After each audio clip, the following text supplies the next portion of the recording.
maker.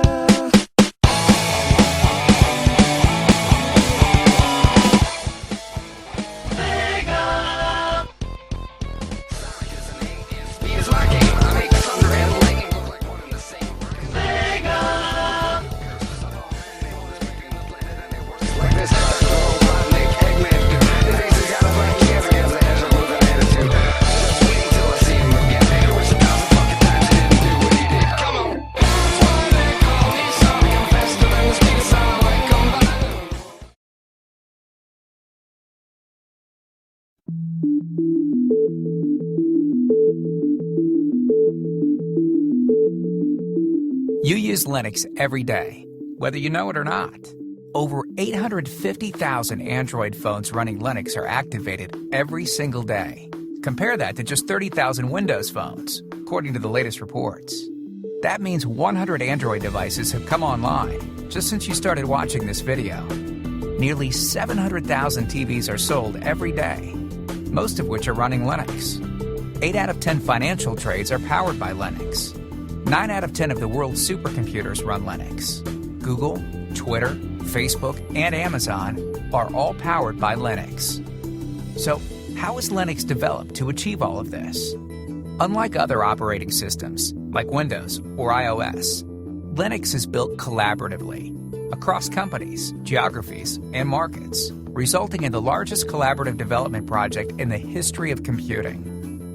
Just since 2005, about 8,000 developers from almost 800 companies have contributed to the Linux kernel.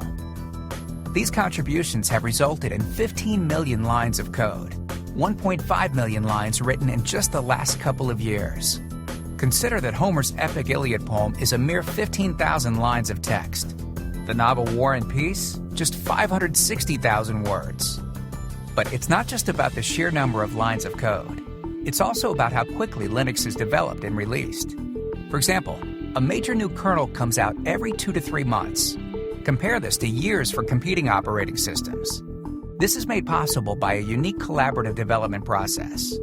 When submitting code to the Linux kernel, developers break changes into individual units called patches.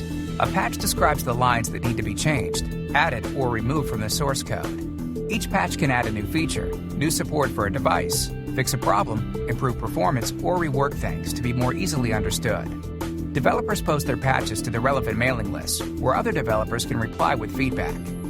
When the patch is close to being release ready, it is accepted by a senior Linux kernel developer, or maintainer, who manages one or more of 100 different sections of the kernel. While this isn't a guarantee that it will go to the main line, it's certainly a good sign.